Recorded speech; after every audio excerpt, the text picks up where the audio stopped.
What's going on, everybody? You're listening to Trail Tales. My name is Kyle O'Grady. I am a thru hiker. I am a peak bagger.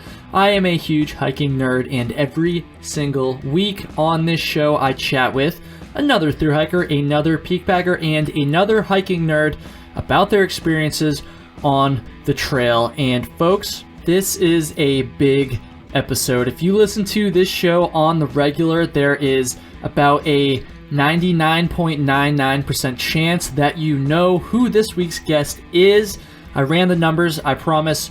Juliana Chauncey, she is the co-host of Backpacker Radio, also a super accomplished thru hiker. She's done the AT, she's done the PCT, and not only has she done all that stuff, but she is also a soon-to-be author. Her book, Hiking from Home, a long-distance hiking guide for family and friends, is coming out in just a few weeks, and that is what we talk about for most of this episode. We get into what the book is all about. We talk about why she wrote it in the first place. We talk about her inspiration behind the idea.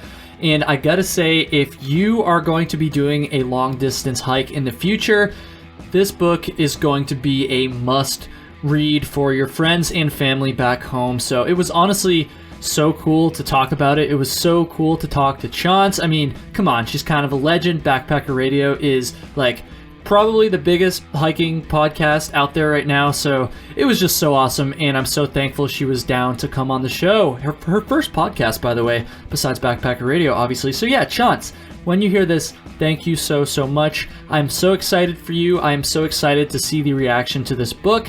And please, let's do it again soon. I have a feeling that this episode is going to have quite a few first-time listeners, so if this is your first time tuning into Trail Tales, I have some good news for you. There are 64 previous episodes that you can go check out now. I've talked to tons of Appalachian Trail thru hikers. I've talked to quite a few PCT thru hikers as well. I've talked to folks that have done the CDT and a bunch of other smaller trails that you might not have heard of as well. And honestly, that's just the tip of the iceberg. We have a ton of fun around here, and like I said, we post every single week. I don't know why I'm saying we, it's me, but yeah, every single week, every single Wednesday morning, there will be a new episode of Trail Tales for you to listen to. So yeah, check out some old ones and subscribe if you like what you hear. Be sure to check out Trail Tales on Instagram at TrailTalesPod, and check out the website, trailtalespod.com. That's a good place to go if you want to hear more episodes. And of course, I gotta plug my YouTube channel. I've been having so much fun on YouTube lately, and folks seem to be taking to it. So Kyle Hates Hiking on YouTube. I will have a link to that in the show notes as usual. And with that said, folks, I think we're gonna keep this intro short, and let's get into the episode. My conversation with Juliana Chauncey. This is going to be a long list here, but co-host of Backpacker Radio, PCT class of 2017, Appalachian Trail class of 2019, and author of Hiking from Home.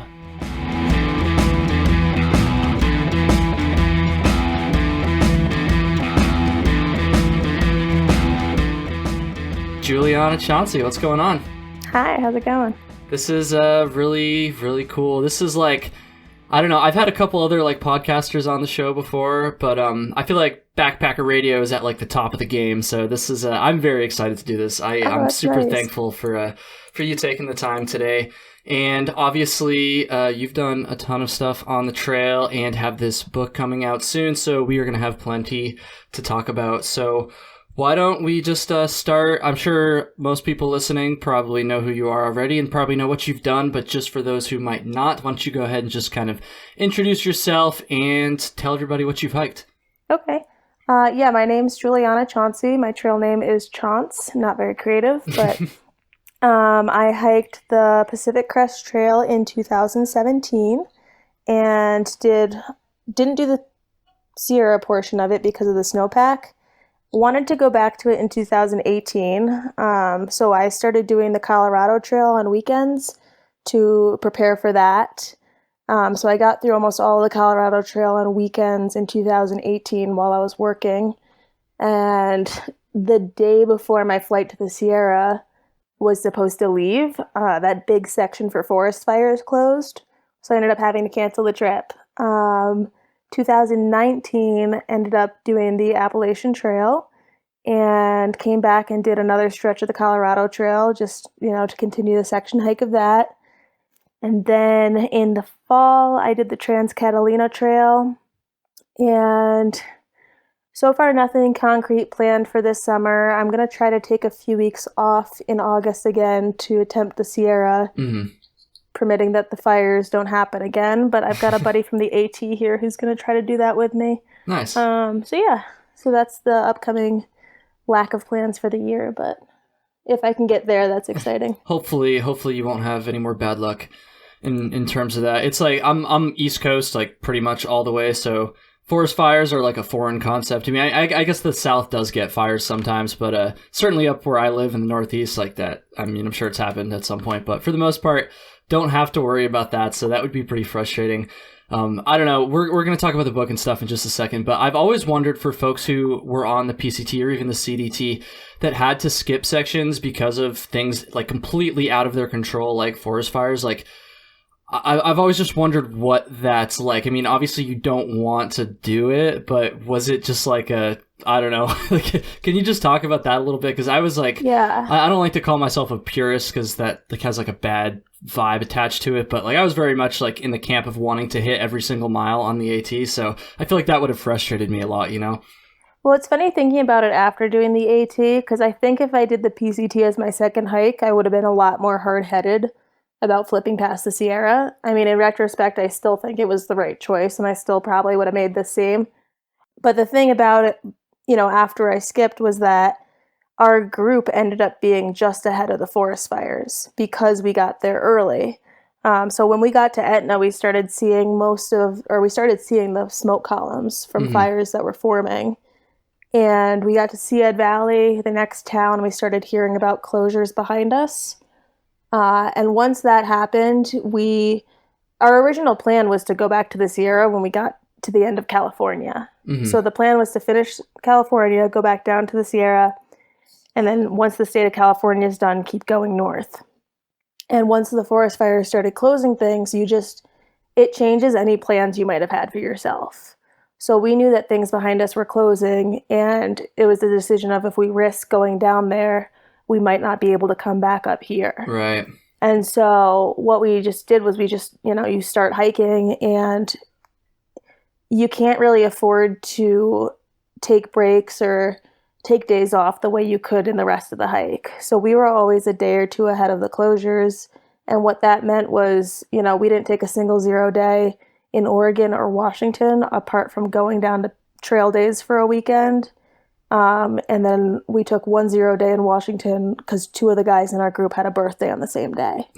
But other than that, it was 26 to 28 miles a day and get in and out of town and no 0 days anymore. Because if we slowed down even a bit, the fires could have caught up and it could have messed up everything that we were doing. So it was just, our hike was just speed, and it was trying to stay ahead of something we couldn't control. That's got to be so frustrating. Like, I don't even know, like feeling like you're being chased by the fires almost. That's tough. But I mean, that's just kind of how it is out there. I think I might have asked a PCT hiker this a long time ago on this show, but is it like pretty uncommon or at least difficult to get like a full on PCT thru hiker? Or what I mean by that is just like hit every single mile basically because of things like the snow in the Sierra and, the fires and various things like that. It just depends on the year. It really depends on the year and what the snowpack is like and what hand you're dealt with the forest fires. Because in 2018, it, didn't snow nearly as much. And so a lot more people were able to make it through the Sierra because they didn't have to, have that concern about either the ascents or the river crossings the way that, they did in 2017. And when there's not fire closures happening and you're not having to deal with workarounds and, finding the budget to get from one part of the trail to another, it just changes the hike. So it's hard to say because it really just depends on the year and the type of hiker. Yeah. It's always like a little bit stressful for me to hear people say that because like I'm looking at doing either the PCT or the CDT, within the next couple of years, I'll say. And again, like I'm very much like trying to hit every single mile if I can, but I know that's just like the way it goes out there. So you got to be a little bit more flexible with that stuff. If you get a bad year, like you just said. So we'll see what happens. But anyways, let's kind of jump into this book. So you're writing, or you wrote, is it done now? I know you got the pre-orders out and stuff. Yeah. I wasn't sure if like you were still finishing up, because I know it's being released in just a couple weeks, right? Yeah, so it's released, and now it's less than a month that it's going to be officially on sale. But I put it on pre-sale, I think a week or two ago, because I had gotten to the point where I made the first prints of it. And so all I did then was I read through the printed version and just marked up things that didn't look right in the text when I was holding it. And I uploaded those changes, and now the first box or two is in the mail now, coming to me. So I'm super excited about that. That is so awesome. Are you like nervous at all too? Like, I'm sure you did a great job, obviously. I'm sure you're proud of it, but like, is there at least like a little bit of nerves there, or like, what are you feeling, knowing this is about to be released to the world? I'm less nervous now than I was before Christmas. So like my whole goal was to have it done by Christmas. So I knew I was going to write this when I started hiking the AT, because it was just an idea I had over last winter. And so me and the guy I was hiking with would just talk about it, and brainstorm like different things that would be useful to put in the book, different topics that could be handy. Right. I was posting a lot of stories with like polls and things like that. And then so when I got back from the trail, one of the things was I was just planning on living in my car until the weather got cold and I had to start paying for rent. And with that, since I wasn't really spending money, I didn't get a job right away because I still had a little bit saved up that I could use. And so I would just spend every day going to Starbucks, and just writing until they closed. And then I would sleep in my car in the parking lot and then go back in the next morning. And so I wrote it pretty quickly. I got done with the actual like writing of the book by November. And then I went back to start editing through and cleaning it up. And the goal was to have it done by Christmas. And it was a few weeks before Christmas, and I was just super worried about it. Like I had gone through 2 different phases where I wanted to throw it out and just stop, just because you get self-conscious about it. Yeah. And I just decided to have a set of beta readers read it. So I put out a call out that asked for, I wanted different categories. I wanted aspiring hikers. I wanted past hikers. I wanted parents of aspiring hikers, and I wanted significant others of aspiring hikers. And significant others of past hikers. Those are my 5 categories. Yeah. And I chose 3 to 5 people in each category, sent them a copy of it, what I considered done at the time, and just said tear it to pieces. Like, read through it, point out anything you liked if you feel like it, but, tell me the parts that you get bored, tell me the things that you think should be different, tell me where you get, like, confused, or if you want something clarified. And so I had like 15 to 20 different people email me back pages and pages of feedback, and it was super helpful. So I just went back through at Christmas in January, and I rearranged a lot of stuff. I cut a bunch, I added different things, and when I reread it after that, it just seemed so much better than what I was going to put out in December. And then I had like 15 to 20 people behind me saying, hey, we read this, and like we don't think it's the biggest pile of garbage in the universe. So that kind of calmed that nerve a bit. Yeah, definitely. I can see how that could be helpful. First of all, the feedback, and second of all, just having like some people reassure you that like it's actually good. And I can't relate quite on the same level, but just like just for instance, when I put my first like YouTube video out a couple months ago, I thought it was like so bad. I made it private and sent it to a couple of my friends who like watch hiking YouTube videos and stuff. And once they were like, Kyle, this isn't like that bad. Like you should just upload it. Like quit fucking bitching. Then I was like, okay, you know what? I'll just do it. So I kind of know what you're saying there. I don't think I asked you yet. What's the book actually about? I mean, I know, but like for everybody listening, like why don't you just give like the description, like the brief overview of what the book's about, and then we can kind of dive in a little bit more because I have a lot of questions about it. Yep. So it's called Hiking from Home, a long distance hiking guide for family and friends. And basically what my go-to thing that I say about it, which I feel I say every time, is that I kind of started noticing the more involved I was in the hiking world that, you know, like Zach's Appalachian Trails book, there's a bunch of books that are either not like that, but, they're written for the hiker. They're guides to hiking written for the hiker, or they're books on through hiking written from the hiker's perspective, that other hikers are buying and reading to prepare for their hikes. And that's great because it's helping people understand, what they need to do to be successful on a long distance hike, and, how to prepare themselves physically and mentally to do that and to take on something like a thru hike or a section hike.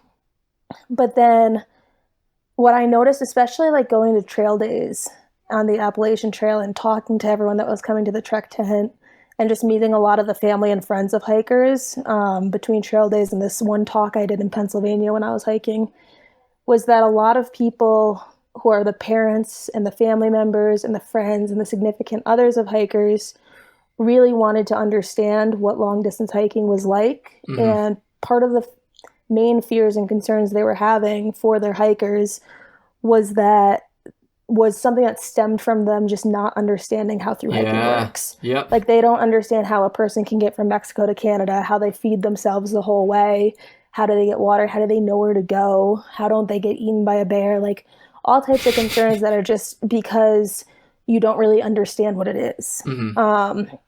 And so I found that these people were turning to books that were written for the thru hiker, for the long distance hiker, to try to get some sort of understanding for what it was like, but that those books don't necessarily answer all of their questions, or they talk to them assuming that they're at a certain level of understanding about long distance hiking, or it leaves out super obvious facts that, we just take for granted that we know because, we have experience hiking and backpacking. Mm-hmm. So I wanted to write something that would explain long distance hiking to the people at home in a way that went through the details that they need to know, but doesn't get into the nitty gritty that the hiker would only need to know. Right. And that answers most of their questions and concerns just through facts, through examples, through stories from past hikers, just to kind of arm them with knowledge when it comes to their concerns. Right, which I think is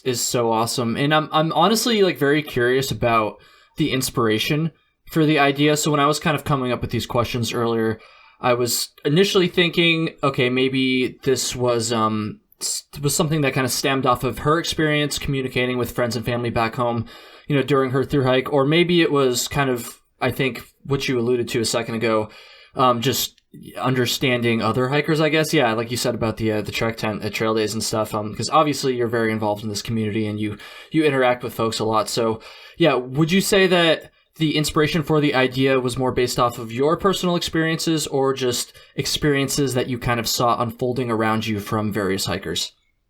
I think it was a bit of both. So part of it is like, obviously the more involved I've become in the community, I mean, I get messages on Instagram or, on YouTube or Facebook where people are asking questions, and I notice that a lot of the questions are the same. And, so I remember thinking one time, I wish there was like autofill responses in like Instagram things so that if I type out like a well-thought response to a question, I could just send that back to the next 5 that are the same question. Yeah. Like things like, what about the bears? Like, how do you guys get food? Like, are you going to bring a gun? Like different kinds of questions like that I feel like everyone asks. So like, you can write out an answer and send it to multiple people. But also just how other people's parents and people at home responded to them hiking compared to how my parents do. Because when I told my parents I was doing the PCT, I was kind of nervous to tell them. I didn't know how they'd respond. I had gone backpacking a lot, like in the hostel hopping sense in Europe and Thailand in college, not like in a hiking way. Yeah. But so they were kind of used to me traveling and going on last minute trips. So I didn't think they would mind that much, but I thought that they would obviously be shocked. So I had sent them like a wall map, a National Geographic wall map before the PCT. I told them to both be in the same room when they opened it. I Skyped them, was ready for them to open it. And they were like, "What is this?" And I was like, "Well, read it." And they're like, "It says the Pacific Crest Trail." I was like, "Yeah." And my mom was like, "Oh, is that one you did last year?" And I was like, "No, Mom, I've never done something like this." And my dad was like, "Oh, okay. So you're going to walk it?" And I was like, "Yeah." He's like, "Okay, cool." and went back to watch the Syracuse game. And so it was like, okay, cool. Like, you guys are not fazed by this at all. Which is awesome. Which is awesome. My mom was concerned about if I was going to go alone, but then my friend decided to start the PCT with me. So she was just cool the whole way, because I was going to blog about it and realized I didn't want to type on my phone at camp every night. So I started posting the YouTube videos, and as long as she could see me once a week and like see that I was actually alive, she just did not care. And so that was great, because I never had to deal with any of that like back and forth, like calming down family. But then I would talk to other people on the trail who were like, wow, it was so hard to get my parents behind this, or like they still, you know, are like this. And it was just like, wow, I'm so fortunate that my family is just so chill about this. Yeah. You know, is it because they have the podcast to listen to? Is it because they have the YouTube videos to watch? Is it because they have all of these details about it that remove the mystery, that they're so calm when other people's parents aren't? So it all kind of played into it. Yeah, definitely. I was in the same boat, honestly, with my parents being like super understanding and supportive. I had done like a decent amount of backpacking and a shorter thru hike before I set out to do the AT, but I mean, they were both like awesome from day one. So Mom, you're going to hear this. I know. Thank you so much. It is kind of interesting that despite like your like I guess I'll say like really positive experience in communication with your parents, that you were still like set on this idea, I guess. So let's talk like timeline. I know you said that when you were actually on the AT, you already had the idea in your head, but it also sounds like you were still kind of like fleshing it out a little bit based off of the comments you made about trail days and your talk in Pennsylvania or wherever it was. So yeah, when did you like concretely like decide like, okay, this is the idea I'm gonna like write about, like I am doing this? I knew before I started the AT, because once I had realized that would be something that could be useful, it kind of blew my mind that it didn't already exist. Yeah. And once I thought about that, it was like, well, it's only a matter of time until it does. Like, someone else is going to realize this too, and realize how silly it is that something like this isn't available. And so I figured, you know, I like writing. I enjoy writing. That's something that I would enjoy writing. And so when I went on the AT, I was kind of in the mindset of, you know, I'm not going to want to use my free time to write. I already know that from the PCT. But I can use the time I have to brainstorm and to think about what I would like to write about, so that when I come home, my thoughts are more organized. So that's when, you know, while we'd hike, we'd talk about, oh, like, what about this topic? Like, yeah, you've definitely got to put in, are you carrying a gun as a question? Like, okay, well, what parts of that? And like, we'd go back and forth and talk about like why those are concerns and all that stuff. So I had, by the time I was done with the AT, a little notebook that had a bunch of different common questions and concerns. And then from the polls I would post in my stories, I would take the responses I'd get to those. And then I'd have little subcategories under each one talking about the topics that I would want to go into. And so by the time I got home, when I was going to the coffee shops, it was just like writing a research paper where you have the outline kind of set out, and now you need to just find the substance for each topic. Right. So it made it really easy, because I had already spent so much time putting thought into it and laying it out. I think it's really smart, obviously, that you're using your social media reach to kind of gather this information. I'm just curious, were you, because obviously it's different in person, were you ever asking hikers while you were actually on trail any of the same questions while you were trying to kind of gather research and think about these things to write about? Yeah, so the people I was hiking with knew I wanted to write this. And so I would bring up topics with them, and they would be like, oh, you should put this in there. Oh, you should talk about this part. And so they were always weighing in on different topics, because they'd see me writing my notebook, and they'd say, what are you writing about? And it would be like, oh, I'm, you know, trying to think about this. And they'd join the conversation. But then also when I got home from the trail, I did a lot of phone interviews with different hikers and aspiring hikers and family members. And so I called a few of the people that I had been on the trail with. And it was like, oh, remember when we were talking about this part? Like, can you tell me those stories again? Because I'm going to want to include them as quotes. And so now there's quotes throughout the book from different perspectives, but it's like stuff that we had already been talking about on the trail. Right, which is super awesome. Let me ask you this. So straying a little bit, but I'm just curious, like, how much attention was this receiving while you were thru hiking? So I'm just kind of curious to know, what impact this had like on your actual thru hike, right? Because obviously there's a lot of time to think, and I don't know if this is just like kind of something in the back of your mind every now and then you jot down some ideas, or is this like thinking about it like constantly, like had a huge impact on your hike kind of deal, I guess, if that makes sense. Yeah, no, it didn't have too big of an impact on my hike. It was just like, it was like a task that I just wanted to like touch on, like something in my phone that I wanted to like get to if I had free time that I didn't know what to do with, instead of just like twiddling my thumbs. But I wasn't very open about it to a lot of people because I mean, it was still a thought. I still didn't know how long it would take to write. I still didn't know if it would turn out good. So I didn't really go around like asking people that I didn't know very well any of these questions. But once you start camping with people consistently, you know, they see you in your free time and they start asking questions. And so, I mean, I would say my core group that I hiked with knew about it, but that was probably it. Because it was like, you guys are the ones I'm comfortable talking about this to this early. You know? It's kind of interesting. I've talked about this a couple other times in other episodes, but how doing a long distance hike like that kind of gets the like creative juices flowing. So for instance, I got the inspiration for this podcast while I was on trail, like fairly early on, and it was kind of just in the back of my head for most of my hike. And then it really wasn't until the end of the hike that I kind of started to tell the people I was hiking with, like, hey, I'm thinking about doing this podcast. And they were like, yeah, whatever, Kyle, like, sure, I'll be a guest or whatever. They didn't really take it that seriously. Jokes on them. But I don't know. Do you think that the book would have came out the way it did? This is an awkward way to phrase this. If you hadn't done the thru hike, so it sounds like you still knew that you wanted to do this, but I'm just kind of trying to get at like the influence the AT had on the book, I guess. No, I don't think it would be the same, because I think it's very hard to find in the real world the amount of time to like really think about something and dive into all the different aspects of it that's uninterrupted, where you don't have distractions as you do when you're hiking a trail.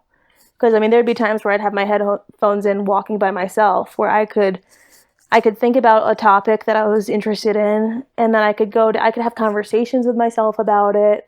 I could think about, oh, what about this part? Oh no, like I'd get down that path and not like it, and then go down a different thought path in my mind. And it's like, if I'm sitting in my room at home, like I could do that for maybe 20 minutes before I want to go talk to someone in the living room.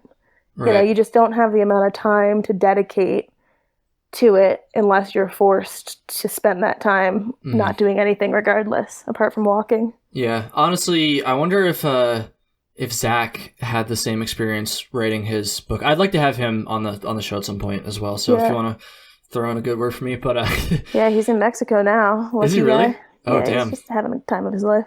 Damn, that's crazy. Because I want to talk to him about the long trail too, because I live up here and I know he just hiked it. We had kind of messaged a little bit about that. But anyways, so Chance, what would you say are some of the biggest challenges that thru hikers face, like in communicating with their friends and family back home? Yeah, while they're thru hiking, I guess, because I feel like that's kind of a big part of this. Like that's a big question. And that's something that I think is worth talking about. So yeah, what do you think? Yeah, I think one of the challenges is there can be a difference in expectations. Like if you're talking about, you know, someone and their significant other at home, the person at home can't understand what it's like on the trail. And so it's hard for them to understand when a call comes in late or it doesn't come at all, or if someone calls and they're distracted because they're in town with other people. It's hard for them to understand and see that from the hiker's side. Whereas, you know, on the hiker's end, so much is going on the trail. There's barely any downtime. It might not be on the forefront of their mind to be calling all the time, and they might not necessarily want to do that. And I think it's just, you know, understanding what the trail is like and why there might be a lack of communication when in the real world there might not be. And I think for the hiker, you know, just understanding what the person at home needs from them and how often they need to receive that communication to remain okay with everything, and abiding by that to the best that they can, even with all the, you know, hurdles that the trail throws at you. Does the book touch at all on explaining why people want to thru hike in the first place? Because obviously there's, you know, on on one side, like there's the communication while they're actually on trail and trying to understand that and be supportive in that. But there's also like the whole question of people not understanding why their loved ones want to even leave for 5-6 months, whatever it is, and do this, you know? Yeah, so that was one of the good things about interviewing people for the book, was that I never just wanted to give my opinion on something and just say that that was like the word on it. Right. So I like to include a bunch of different opinions on topics. So in the beginning of the book, when I go into why people take on long distance hikes, there's a bunch of different quotes from people with their reasonings. And some of it is, you know, someone who's in college and saying that, you know, she doesn't know what path she wants to take after college. One of it's a person who's, you know, has a family and he just needs to reset because he's been devoting his entire life to his family and his kids and needs to reconnect with himself. Someone who suffers from PTSD and depression. There's just so many reasons that people do this that my opinion alone might not apply to everyone. Right. Whereas if you can get a lot of different perspectives on these topics, that it's easier for someone to at least connect with one of them and say, okay, well, I can understand that. Yeah. Which I think is really awesome, because obviously there's like different kinds of relationships people are going to have with the hiker, right? Of course, a parental relationship is going to be different than a like romantic, like a significant other kind of relationship. So I think it's good, you know, coming from someone who's a thru hiker and who's kind of dealt with some of this stuff, that you were able to kind of represent, you know, a more broad spectrum rather than just like, you know, this is like how to communicate with somebody that's thru hiking or something like that. Actually, kind of on that note, this just popped into my head. How much of the book is like dealing with communication while on trail versus information to help the loved ones just kind of understand the thru hike, things like the gun question and the bear question and things like that? Yeah, so the book's broken down into 6 sections. And so the beginning of the book, the first 3 sections are kind of understanding hiking. So it starts with the basics, understanding why people do it, the benefits. I did a lot of research for the book, so I wanted to be able to back it up with fact too. Right. So it goes into kind of the amount of time that people spend outdoors these days and what that does to us and how that affects us, like physically, emotionally, mentally, and how that is compared to how things used to be before we had all kinds of, you know, scrolling social media and our faces connected to a screen. It goes into the logistics after that in section 2 of what gear people carry, how they get food and water, how they know where to sleep, you know, navigation. That's so that awesome. Sort of thing. Yeah. That's like, and then that's got to be so helpful. Like, of course, my parents like understood a lot of this stuff beforehand, but again, just like relating back to other people I was hiking with and their experience, like with their parents and significant others and stuff, like that's just so helpful. Like, I'm excited. Yeah. This is an awesome idea, Chance. Yeah, I hope it helps people. But yeah, so after the logistics, like now that you understand what it is and why people do it, then it touches on safety. So section 3 is the safety question. So if you're going alone, you know, the debate on carrying protection, wildlife, hitchhiking, environmental hazards. I went into like some of the common injuries and illnesses that hikers get, along with ways to prevent and treat them.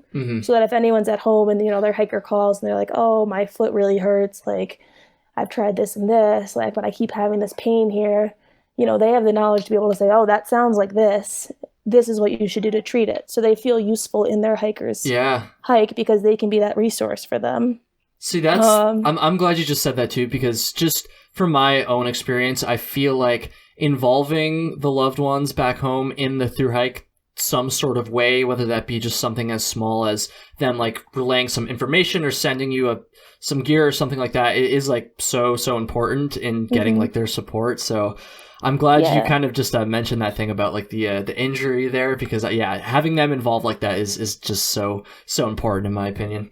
Yeah, I think it's important for the hiker's morale, and it's also important for the person at home to feel like, you know, they're not just forgotten about and that they can play even just a small part in helping you and that they're still needed. Yeah. But then, so after the safety, it goes into staying in touch. So I talk about ways to communicate, the different ways to communicate.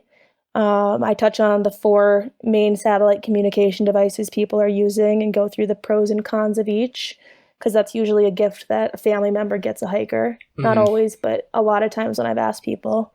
it's because the family member wants them to be carrying it. So I give them some more knowledge on that.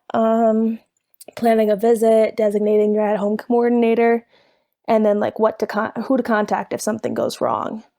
And then from staying in touch, I touch on the next section is support. So I go into ways to support the hiker before the hike, ways to support the hiker during the hike, talk about homesickness and wanting to quit and how to respond if a hike does end early. I explain post-trail depression, what recovery time and expectations might be like after a hike, and just ways that a person can be supportive to a hiker no matter what phase of the journey it's in. And then the last section is just, it's mainly geared towards significant others because obviously they're going to need a bit more than anyone else. So it's just, about setting expectations, how to grow with your hiker, what to do when communication is lacking, how to handle arguments, things like that. Do you touch on like significant others, or I guess it doesn't even have to be them, just anybody, loved ones, actually visiting the hiker while they're like in the midst of their thru hike at all? Yep, there's a whole chapter on planning a visit. And it kind of goes into, the different types of, it's easier at the beginning of a hike because you're all at the same pace. It's easy to pick a time or pick a place, but it's going to be really hard to pick a time and a place beforehand just because of how hard it is to coordinate where you're going to be on trail. Yep. How some people might be eager to have visitors hike with them, how maybe it might be best for you to meet them at camp at night and just, maybe cook them a dinner or something and spend the time with them not actually hiking if you're not going to be able to keep up. Or how sometimes hikers just want it to be their own thing. And just explaining kind of the logic between whatever way your hiker is acting towards you wanting to plan a visit. Right. I know for me, I love to visit friends and family members while I was thru hiking, but I didn't get that many freaking offers of people wanting to hike with me, but the couple times that it did happen, I was always like, that's probably not the best idea. And I think it's good you talk about that stuff because for people who are not thru hiking, it can be a little bit difficult to understand why that's not necessarily the best idea, or at least the most convenient thing for the person who's actually thru hiking. So I think that's I think that's really good. And I got to ask you about the thing you said a few minutes ago about like covering hitchhiking, illness, and hazards, just like the general like kind of bad stuff about a thru hike in the book, because obviously this is a book designed to help folks who do not really understand thru hiking that much be supportive of their loved one while they're hiking. So it would be real easy for you to just kind of gloss over the bad stuff, right? Like you don't want to like put anybody off, and it sounds like you did not do that. You were like keeping this shit real. So I'm just kind of curious, how did you approach the more like touchy subjects like the hitchhiking illness, dangers, things like that?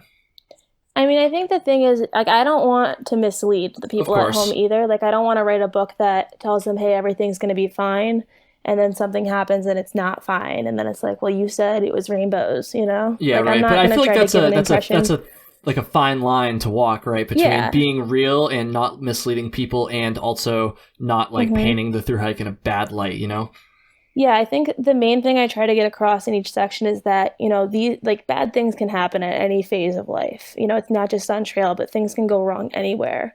But, if you're prepared for the situations you might encounter, then the odds of you walking away with a good story rather than something scary happening is a lot higher. And I go into it with the wildlife encounters where, how can you be okay with your loved one possibly encountering a bear in the woods if you have no idea what to do when you encounter a bear in the woods? Obviously, that's going to be scary. So it walks them through like, hey, if you see a black bear, this is how a hiker is supposed to respond. And then it, quotes from people being like, yeah, I waved my arms in the air and the bear just ran away. So it's saying, yeah, if you're going in there and you're being stupid, something could happen. But as long as your hiker is, being aware and responsible and knows how to react in certain situations, they can kind of gauge if they're putting themselves in a dangerous situation or not. Right. And as long as they have the ability to assess themselves and their skill levels and the situations they're going into, accurately and well, then you should be able to trust that they're not going to get in over their heads. Right. And so I touch on that, like in environmental hazards. I talk about snowpack and I talk about river crossings. And I even say, during my year, 2 girls died in the river crossings. But then I go into, the main thing to remember is I chose to flip around. Many people chose to flip around. I knew that my skill level wasn't there, so I didn't put myself into that dangerous situation. And your hiker is going to have the same thing where they're going to get to a point and they're going to say, do I have the skills to go forward?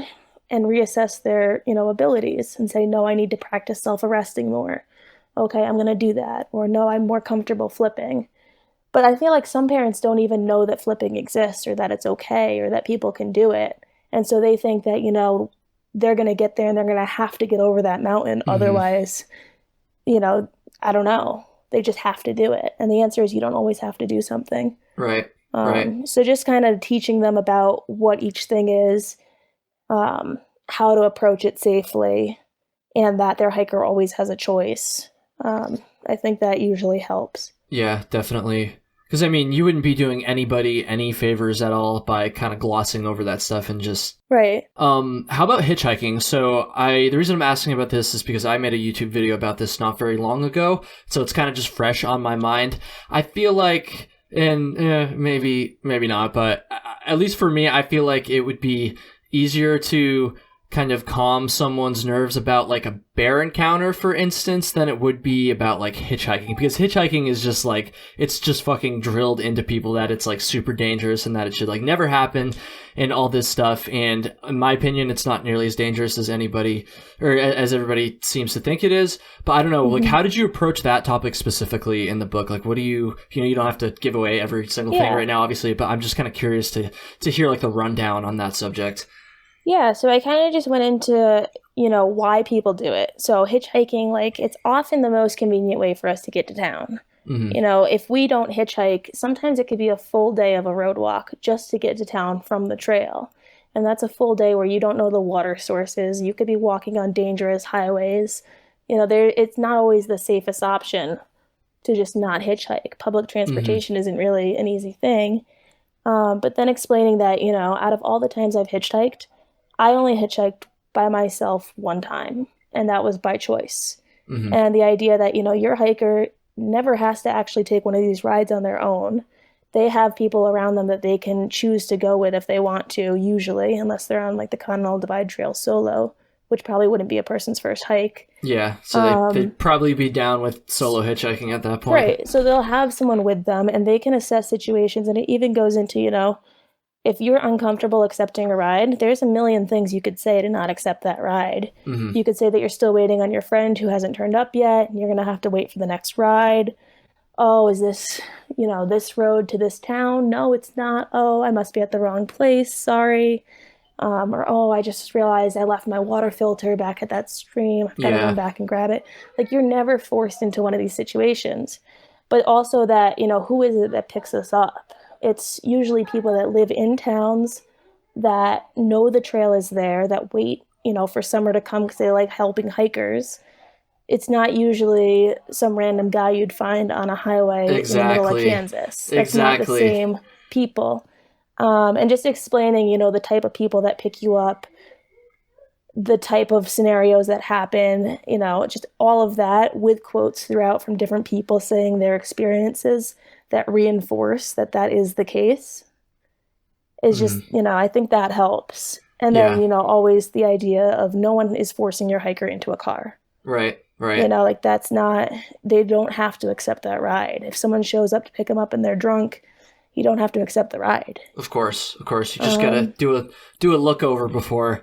And what you just said there about the type of people who pick up hitchhikers, or pick up hikers, I will say, that is like super important in my opinion. That was like the kind of the point I was trying to drive home in the video I made. It's like, you're not gonna, it's sure you could and still will potentially get picked up by like quote randos, but the vast majority of the time you're gonna be getting picked up by people who know what you're doing, people who don't pick up like hitchhikers under normal circumstances, and that just greatly increases your chance of getting a safer ride. So I'm glad you like mentioned that in the book. I think that's super important because I've had to kind of explain this stuff to quite a few people over the years, and I don't know, it just kind of gets me.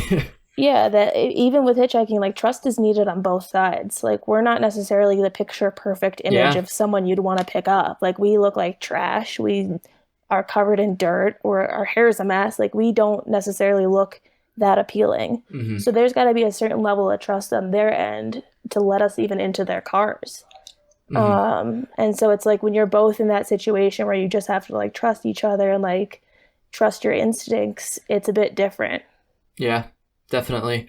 How about, so you mentioned there's a whole section on significant others and that kind of Hmm. relationship, which is kind of a weird way of saying that, but I'm just kind of curious what you talk about there, because I kind of mentioned this a few minutes ago, but obviously there's like so many different types of relationships hikers are going to have, and different people they're going to be communicating with. So what about like that type of relationship specifically warranted having its own section in the book, I guess? Yeah. So, I mean, I feel like a lot of the people that are at home that could do with reading something like this are often the significant others. And I say that instead of partner, or boyfriend or girlfriend or husband or wife, because there's so many different things that could mean. So I feel like that's a good broad statement for it. But I feel like whenever I'm hiking with people, the main person from home that gets brought up is usually the boyfriend or the girlfriend or the Hmm. husband or the wife, and how they don't get it, or the hiker's always on the phone with them and they're never satisfied with the amount of Yeah, communication they're I getting. saw that. I saw that on my thru hike. Yep, I know Yeah. exactly what you're talking about.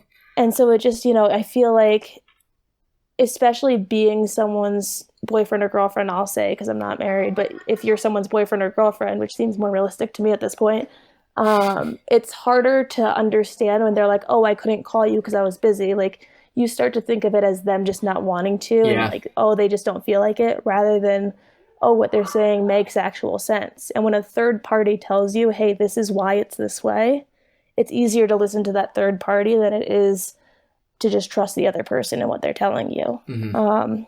So I kind of wanted to be able to reinforce, different things and address things that, people have talked to me about on trail and in the interviews that would have made it easier for them.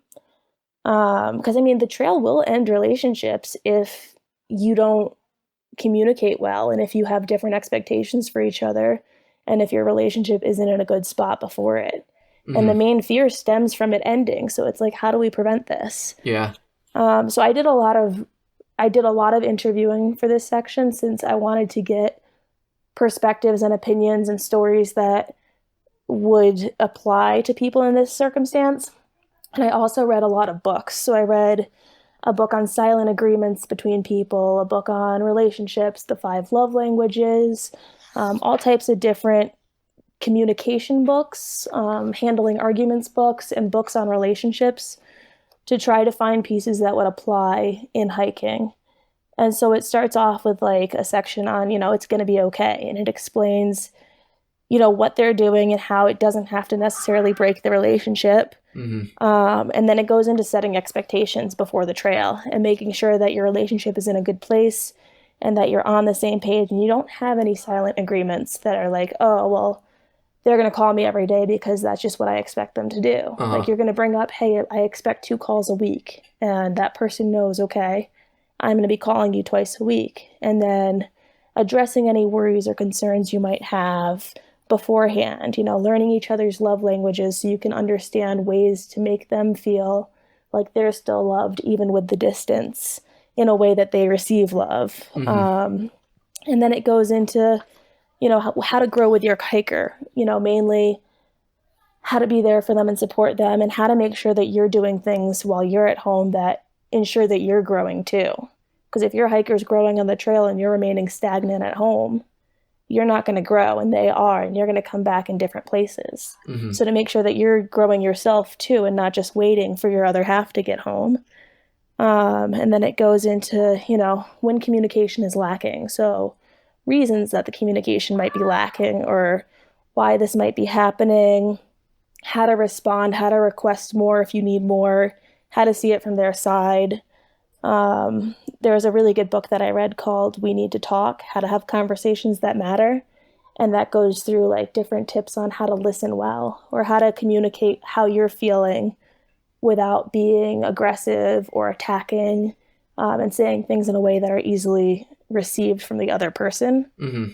So just to help, like if you're frustrated about something, like how do you handle that argument? How do you bring it up in a way that the other person will be able to respond positively to, rather than defensively to? Mm-hmm. So just all types of things like that are more geared towards someone who's in a relationship than someone who's someone's parent or child. Right. Where they might not need that amount of detail. Right. Because it is a like extra unique like kind of situation there. Mm-hmm. Let me ask you this.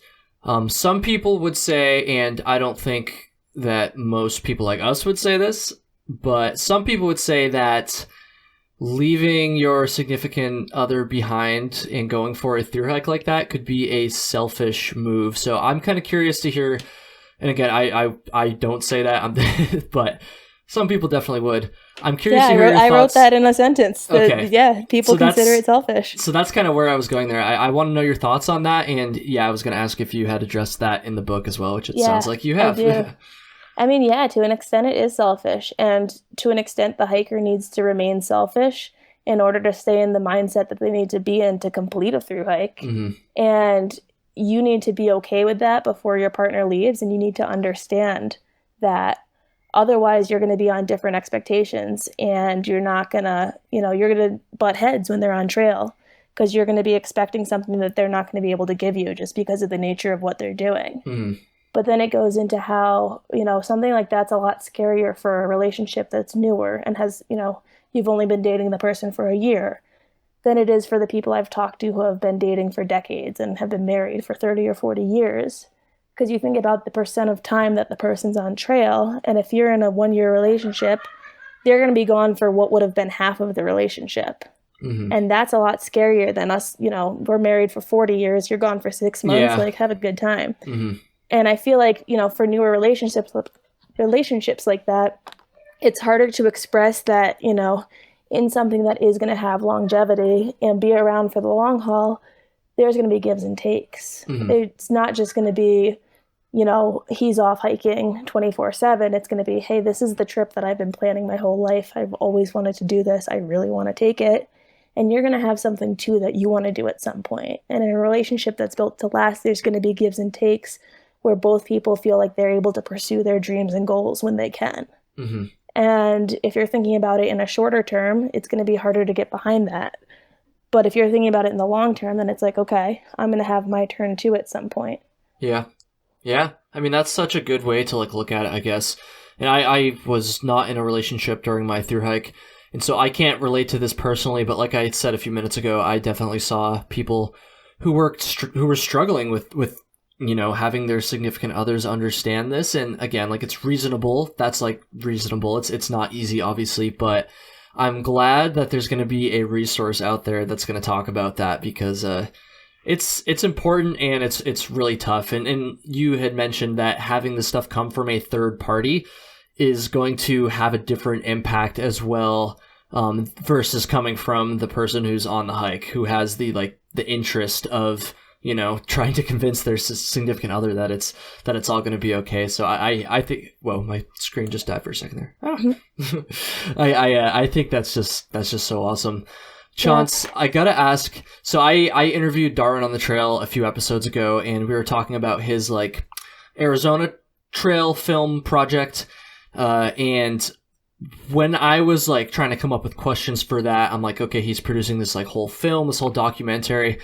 I was like, where do you even start with a project that big? Because that's way different than just, making a top 10 backpacks or whatever video. And obviously writing a book is way different than doing a podcast or doing a trail vlog, something like that, writing an article. So I'm going to ask you the same question. So once you actually had the idea itself, because obviously that's going to come first, but once you finally have the idea, you've committed to the idea of writing this book, what is step one? What's the first thing you do? Do you just start writing? I don't even know. Where do you start there? No, it's the same thing. I feel like with a long distance hike, I just take, it's such a big idea when you look at it in the grand scheme. But if you break it down town by town or resupply by resupply, if you break it down into smaller pieces, then they become easier to manage. So the first step for me was just okay, I want to write this. What topics do I want to include?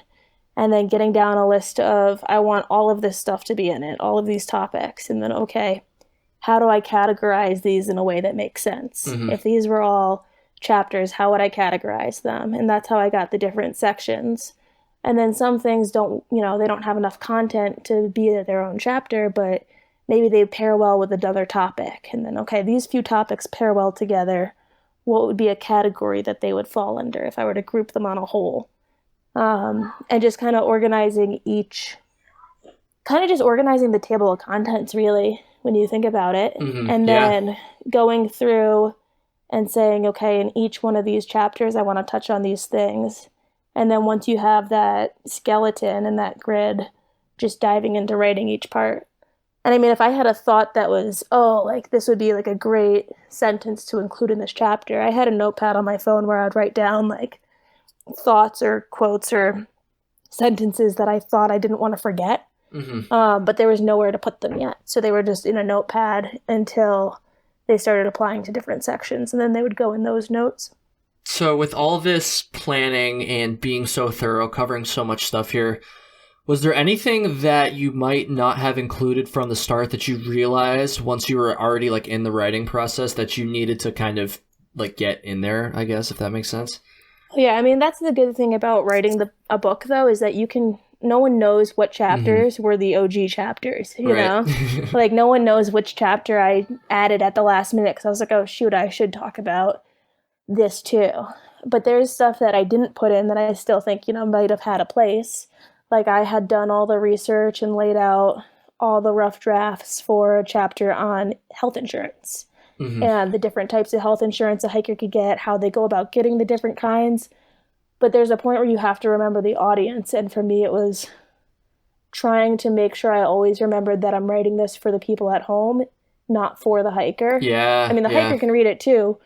But the main thing that I wanted to accomplish with the book was that I didn't want to include all that extra detail that a guide to thru hiking for a hiker would include. Right. And at one point you got to ask yourself, they want to make sure their hiker has health insurance, but they don't need to know all the different options that the hiker has. They don't need to know how the hiker applies. Like, it's just not something that they need to know on that type of level. That definitely makes a lot of sense. Honestly, like, this is such a creative idea. It's like one of those things where I'm like, shit, why didn't I think of that? Like, that's why when I thought of that, I was like, I need to write this before someone else realizes. Yeah. I couldn't believe it.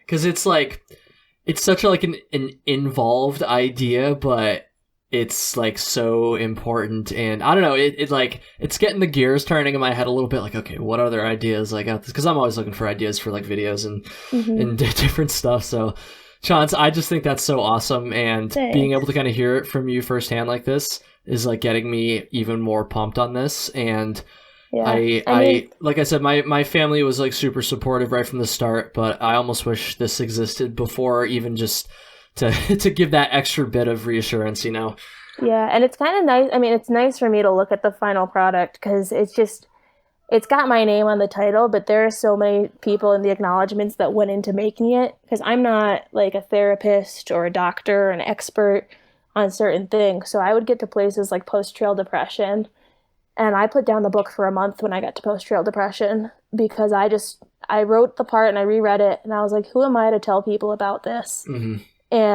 act like I have a degree in this when I don't. Like, how am I supposed to put this in something that's printed and have people read it and really take it seriously? So there's a lot of sections that, people that I know from the trail or people that I got in touch with who are in the hiking community have read over and contributed to the writing of it. So like post-trail depression, I had a past Appalachian Trail thru hiker who's a therapist and has all kinds of letters after his name read over the entire section and provide feedback and comments. And same thing, common illnesses, I had 3 doctors look over it, or physical therapists looked over common injuries, just different people that had the right to say, this is why you should do these stretches. Right. This is what you should do to treat this thing. Who am I to tell someone that? So I wrote down, what my research showed, and then they read it over and gave their input and, their seal of approval on it. And really, it just made it so much better. And so it's nice to look at because it's just like the hiking community is where, everyone's so helpful and everyone contributes. And it's just nice to see it all come together. Yeah, I'm very excited for you. I'm sure you must be freaking stoked. Like all this work that goes into it, even all the way back to when you were still on trail. Like, oh man, like I'm excited for you. Just like hearing all the stuff that's gone into this. Because I'll be honest, of course I knew a little bit about it, but it just hadn't really clicked in my head that it was going to be. Obviously, I knew it was going to be fucking easy, but that it was going to be like this involved, and that there was going to be like it's just so like specific and getting down into like the nitty gritty details. So I think that's awesome. I think this is going to be like an invaluable resource for hikers and their families, loved ones. So I'm stoked. With that said, we're at the end of the episode here, Chance, and we need to do a story. So my regular listeners will know that I often forget to remind my guests to prepare a story. And whenever I do, I always like to own up to it. And I didn't like completely forget this time, but I didn't give as much heads up as I like to, as I often forget to. So I apologize for that. But it sounds like you do have something in mind. Also, for everybody listening, whenever I have someone on who is like a content creator or has a audience who communicates with people and gets their stuff out there, I always like to challenge them to come up with a story that they haven't told before on any of their videos or podcasts, whatever. And sometimes it's hard. I understand that completely. But I challenged Chance. That's a mouthful. Challenge Chance. Oh my God. Okay, challenge Chance. That's a good tongue twister. Chance. Yeah, I know. So anyways, I'm just gonna end this ramble here. So yeah, Chance, did you have a chance to come up with a story that might not have been told on Backpacker Radio before? I think so. So it's funny because I literally Weezer and Ball Flapper are just hanging out in the living room right now. So up until us starting to record this, we were just sitting at the table and I was like, guys, we need to think of a story. And we could not think of anything that I probably haven't already told. But then I think it's kind of fitting because we were talking about hitchhiking for a bit. Yeah. And I'm not sure that I've told it before, but this is just one of my funnier hitches. This was the one that I took alone. I've since taken like 3 or 4 alone, but this was the first one I took alone. Okay. And we were leaving Damascus, and we were just on different schedules leaving in the morning. And we had rearranged, we were going to 00, and we had rearranged it to do a 17-mile stretch in between the 2 zeros just because of the way the rain was working. We were trying to play the weather to our hand. So it wasn't just us walking out of Damascus when we ended the second 0. It was us needing to hitch to that road 17 miles out that we had left off at. And so we were all on different schedules. I didn't want to stress out, so I was like, I'll just meet you guys out there. And I went to the road to hitch, got a ride a little way up it, waited again. I was waiting for so long, and this guy stopped to pick me up. Just total... he was missing teeth. I could not understand the words he was saying because of how heavy his accent was, like his deep southern accent. Yeah. He was like eating this like bag of flamin' hot trail mix that he kept offering me, and I was like, I'm really okay. Like had complete you don't Cheeto want my fingers. Gross fucking hiker fingers. The in car your food. Was disgusting. There was trash everywhere, and he was like, I can't believe a pretty young lady like you is just out hitchhiking by herself. That blows my mind. And I was like, yeah, like, don't know what to tell you, dude. I gotta get to the trail. He's like, I just can't believe it. And like sentences that I could not understand. But just like bits and pieces of just like nothing malicious or scary or no bad vibes. Just This guy who was utterly shocked that he found me on some back road. Just like happily thumb out, not a care in the world. And so as we're getting closer to where he's dropping me off, he still can't wrap his head around it. And he's like, not even realizing what he's saying, but he's just talking out loud about how crazy it is. And he's like, I mean, if you think about it, there's not a cop within 15 miles of here.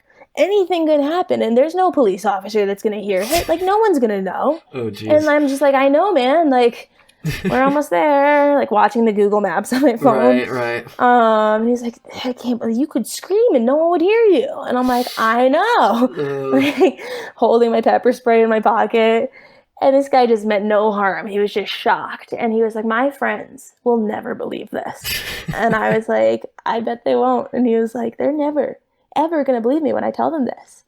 I'm going to bet if I bet each of my friends, if I bet them each $1, why, I'd be rich. I'd make so much money off of them. Oh my God. And he'd be like, I'd have to be able to prove it though. And I was like, I mean, like, you won't take my gas money. I could send you a postcard. And he was like, you should send me a postcard and I'm gonna bet all of my friends. And I was like, okay, make all your bets. And I like took down his address. And when I finished the hike, I had printed out postcards that had me on Katahdin on them that I sent to like different people that had helped throughout it. And I pulled out his address and I mailed him one, and all it said on it was, tell your friends to pay up. But yeah, that was an interesting hitch. Did you hear back from him at all? No, I didn't give him any way to respond, but he has no way. He has no way to communicate with me. Right. So it's just kind of one of those fun things where I always wonder what it was like when he got that postcard. Which I feel like is almost even more fun than like actually getting a response. So yeah, that's and then awesome. Part of me is like, does he even remember?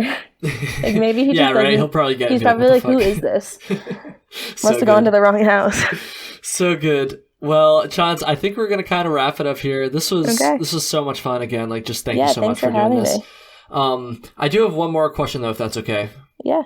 So obviously you're on Backpacker Radio with Zach Davis, the legend, author of Appalachian Trails. And Zach has a pretty extensive hiking resume, I'll say, but I'm just wondering if I could get like some clarification on one thing. Did Zach hike the AT? Honestly, there is such a debate on that. I'm going to guess no. There's not really enough evidence for me to say that there could be any type of conclusive answer on that. I don't really see photos from it too often. It's just all stories. Yeah. I mean, anyone can make up a story. It's true. So it's true. Yeah. Anyone can start a blog. So exactly. Anyways, Chauncey, why don't you go ahead and plug your website, your social media, all that stuff, where people can go check out and pre-order the book and all that stuff. Yes. So if you want to pre-order the book, you can get it on my website, www.julianachauncey.com/shop, if you want to skip over the homepage and go straight there. You can follow me on Instagram at Juliana_Chauncey. Find me on YouTube at Juliana Chauncey. And you can find Backpacker Radio anywhere you could probably find this. Hell yeah. Thank you so much one more time. And thank you to everybody listening as well. That's going to do it. Have a good one.